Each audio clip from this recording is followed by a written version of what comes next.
Президенттикке талапкер Садыр Жапаровдун туулган күнү. Ал 52 жашка толду. 6 декабрда президенттикке талапкер Садыр Жапаровдун туулган күнү. Ал 52 жашка толду. Соц тармактын колдонуучулары Жапаровду туулган күнү менен куттуктап, каалоо тилектерин айтышууда.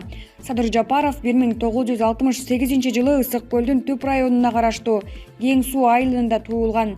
Эки жогорку билими бар. 1987-1989 жылдары аскер кызматын өтөгөн. Ал 2017 жылы 25 мартта кыргыз-казак чек арасынан кармалган. Экс-депутат 2013 жылы октябрда Кумтөр маселесине байланыштуу караколдо болгон митингде ошол кездеги Ысык көлдүн губернатору Эмилбек Каптагаевди барымтага алууну уюштурган деп айыпталып 10 жылга кесилген. Садыр Жапаров 2020 жылы 6 октябрда митингге чыккан эл тарабынан абактан бошотулган. Президенттин милдетин аткаруучу жана премьер-министр кызматын аркалаган. Андан кийин кызматын тапшырып, президенттикке талапкерлигин койду. Булак Кыргыз-Today-Чекит.org. Ташиевдин чек арага тиешеси жок. Бүгүн ар кайсы социалдык баракчыларга УКМКнын төрагасы Камчыбек Ташиевди аксыда 300 гектар жерди Өзбекстанга сатып жиберди. Өзү болсо оорумуш болуп жатып алды деген такталбаган маалымат менен каралаган фейктердин постору чыкты. Айрымдар жазат десе эле оюна келгенди токуп жаза беришет. Бул эл аралык деңгээлде эки мамлекеттин ортосунда жүргүзүлүүчү келишимде кантип Ташиев жалгыз чечсин? Же эмне жерди каалаган эле адам сатып жибергендей ал бир мүшөк картошка беле?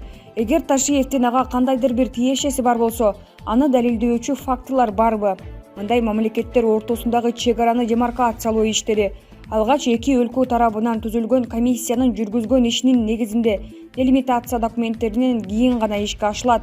Ал эми 2017 жылдын 5-сентябрында Аксы районунун Дейрес айылындагы чектеш аймак боюнча Кыргызстан менен Өзбекстандын ортосунда делимитация иш-чаралары өткөрүлүп чечилген.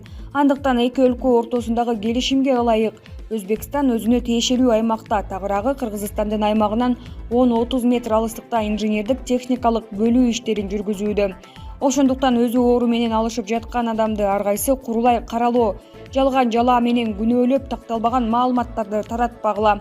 Эки өлкө ортосундагы маселе бир адамдын сөзү менен эч качан чечилбейт, деп жазат Эмилбек Аликеев өзүнүн Facebook социалдык баракчасында. Алыста жүрүп өзүбүздү важный сезе берет экенбиз. Кыргызстанга келип билдим. Текебаев айтмакчы, биз никто экенибизди. Көйгөйүбүздү айтабызбы, кыйкырабызбы, кыйналабызбы? Биздин жөнөткөн тыйыныбыз эле керек экен. Атак биздин керегибиз жок эле калк экенбиз. Ар түр тоскоолдук болуп, биздин добуштарыбыз погодада жарата албайт экен. Болбосо жаздан бери пандемия болуп, али учак проблема, али паспорт проблема, али кайра Орусияга келүү проблема. Ошо проблеманы чечем деген адамдын өзү жок. Орусияда да өгөй, өзүбүздө да өгөй. Акчасы халал, өздөрү эч кимге кереги жок байкуш мигранттар, деп жазат Толкунбай Чилисай өзүнүн Facebook социалдык баракчасына. Чүй облусунун Көкбөрү биринчилигинин финалдык беттешин Артем Новиков ачты. Чүй облусунун Сокулук районундагы Белек ат майданында болуп жаткан Көкбөрү биринчилигин финалдык беттеши башталды. Аны Кыргыз Республикасынын убактылуу премьер-министри Артем Новиков ачып берди. Белгилей кетсек, 4 декабрда Сокулук районунун Белек ат майданында Чүй облусунун Көкбөрү боюнча биринчилиги башталган. Оюн Чүй облусунун ыйгарым укуктуу өкүлү жана Чүй облусунун Көкбөрү федерациясынын президенти Бактыбек Райымкуловдун демилгеси менен өткөрүлүүдө. Бул оюнда Чүй облусунун бардык райондорунан 10 команда катышып, 3 күнгө уланды. Ал эми финалдык беттеши жекшемби күнү өтүүдө. Булак Назарньюс-Чекит.kg. Шамурза Бөрөкулов. Атамбаев боштондукка чыгат дегенди уккандар. Атамбаев аппак, Атамбаев зор иштеген деп чыгышты. Садыр Жапаровдун, Ташиевдин, Зулушевдин, Маматовдун биз билбеген, ал эми Ажар Касмалиева деген жугундукор мартышка билген кандай кылмыштар бар эле, түшүнбөдүм. Мындай пикирин жарандык активист Шамурза Бөрөкулов өзүнүн Facebook баракчасында билдирди. Атамбаев боштондукка чыгат экен деген имиш таркагандан бери, анчадан бери аты жыты чыкпай жым болуп калышкан жугундукорлорго жан кирип, жабыла баштарын көтөрүшүп, Атамбаев аппак, Атамбаев зор иштеген дешип, социалдык тармактардан чыга башташты. Атамбаев 6 жыл бою президент экенин унутуп, басып туруп Бакиевди жамандап, мөөнөтүн өткөрдү эле.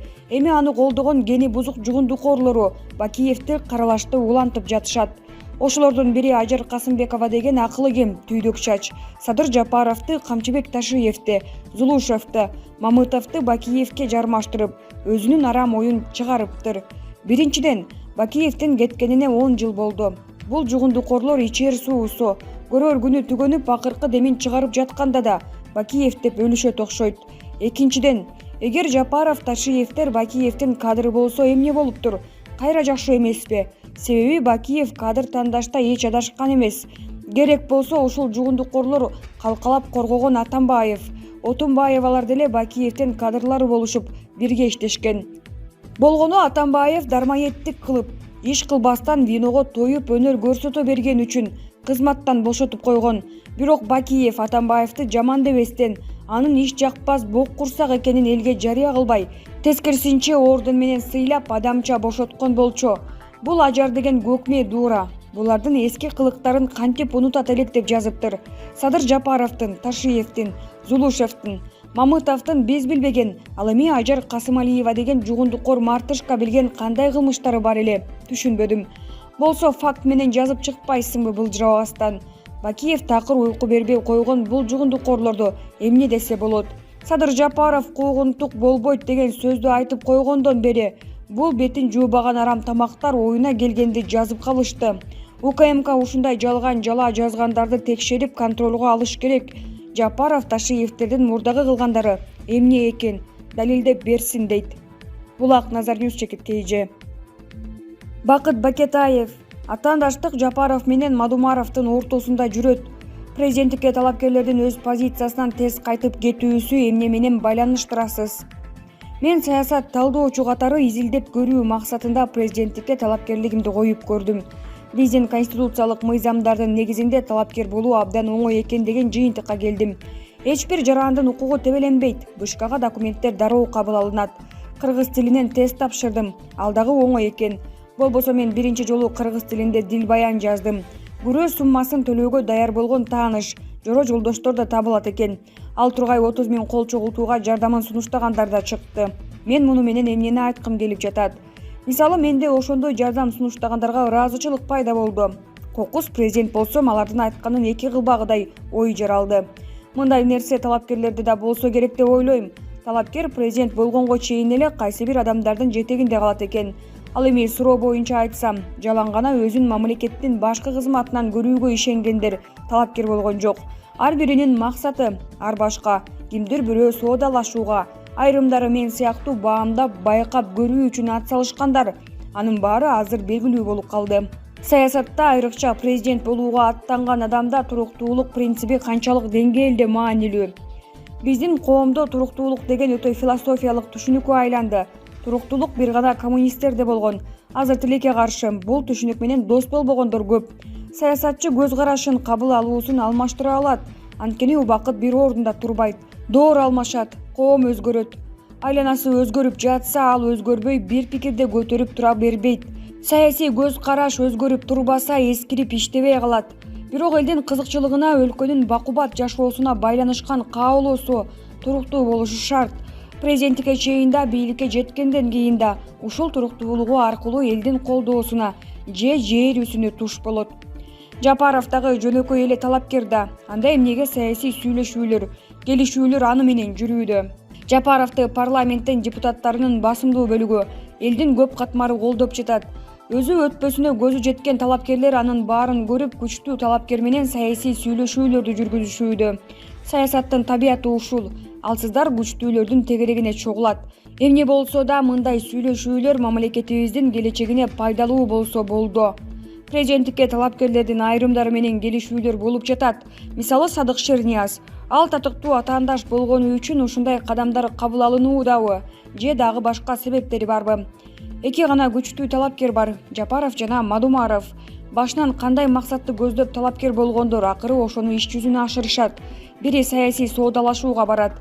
Экинчиси талапкер болуунун алгачкы процессин көргөндөн кийин артка кайтат. Талапкерлердин кимиси татыктуу атаандаш деп айта аласыз. Атаандаштык жогоруда белгилегенимдей Жапаров менен Мадумаровдун ортосунда жүрөт. Бул эки талапкердин тең саясий көз караштары элге белгилүү, өздөрүнүн электораттары бар. Ошондуктан жарыш ушул экөөнүн ортосунда болот. Кимиси мамлекеттик башкаруу системасын туура тандап алса, эл ошого тартып кетет. Булак Азия News гезити.